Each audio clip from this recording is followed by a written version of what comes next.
भारत को आजादी दिलाने के लिए देश के कई रणबांकुरों ने अपनी कुर्बानी दी है। इससे छत्तीसगढ़ भी अछूता नहीं रहा। यहाँ के माटी पुत्रों ने भी त्याग, तपस्या, बलिदान और खून की आहुति देकर स्वतंत्रता की लड़ाई में अपनी भूमिका अदा की है।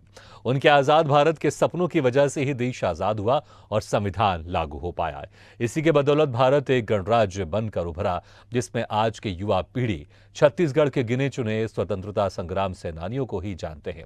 लेकिन सैकड़ों आजादी के परवानों ने स्वतंत्रता की लड़ाई में हिस्सा लिया और अंग्रेजों की लाठियां खाते हुए जेल गए।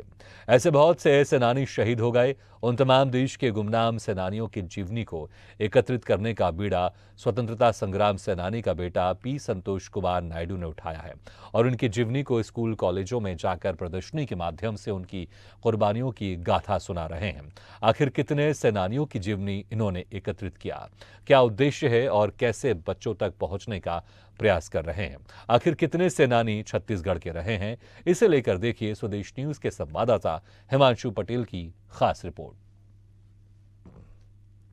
हमारे साथ मौजूद है पी संतोष नायडू जी। उनसे ही समझते हैं कि आपकी यह जो पहल है वो किस तरह से शुरुआत की आपने और इसे कैसे आपने यह जो प्रदर्शनी है वो कैसे लगाने की मंशा आपने रखी। स्कूलों में अभी बहुत से स्वतंत्रता संग्राम सेनानियों के पाठ्य पुस्तक में स्कूलों में अभी जानकारी बच्चों को 2 ही 3 सेनानियों के बारे में जानकारी है।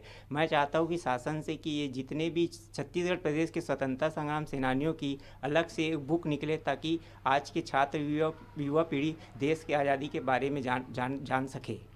आपने यह प्रदर्शनी लगाकर आप वीर गाथा की जो सेनानियों की प्रचार आप कर रहे हैं, उनके बारे में लोगों तक पहुंचा रहे हैं उनकी जानकारी, यह कब से आपने शुरुआत करी और डाटा संग्रह करने में कितना समय और कैसे आपने यह शुरुआत की। मैं पूरे छत्तीसगढ़ में घूम के स्वतंत्रता संग्राम सेनानी परिवार से संपर्क किया, क्योंकि मैं संगठन से जुड़ा हुआ हूँ। तो उससे वहाँ पर लोग आते थे तो उनके घर में जा के सेनानी परिवार से उनके लिखा हुआ उनका संग्रहण किया हूँ। और 2013 से मैं ये चालू किया हूँ।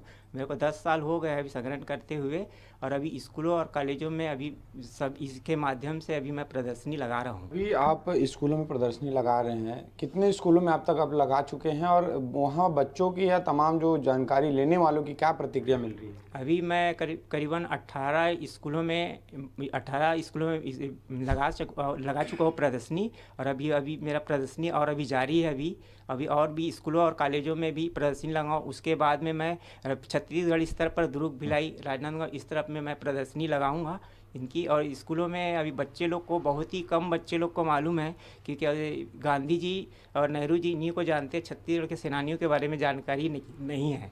तो ये आप देख सकते हैं मेरे समक्ष जो आप डाटा देख रहे हैं, ये पूरे इस नायडू जी के द्वारा तमाम जो संग्रहण जो छत्तीसगढ़ के अलग अलग गाँवों में जाकर सेनानियों के परिवारों से मिलकर जुटाया हुआ या डाटा है, जिसे पूरे इनका मकसद यही है कि पूरे 1-2 सेनानी ही नहीं बल्कि छत्तीसगढ़ के ऐसे सैकड़ों सेनानी हैं जिसके बारे में बच्चों को जानना बेहद ज़रूरी है। और यही प्रयास वो कर रहे हैं कि इस प्रदर्शनी के माध्यम से ज़्यादा तक बच्चों तक इसकी जानकारी पहुँचे, ज़्यादा से ज़्यादा छत्तीसगढ़ के उन वीर सपूतों के बारे में बच्चे जाने। और इनका प्रयास है, इसको हम भी सलाम करते हैं। और कहीं ना कहीं सेनानियों के बारे में जानना आज के बच्चों के लिए काफ़ी आवश्यक है।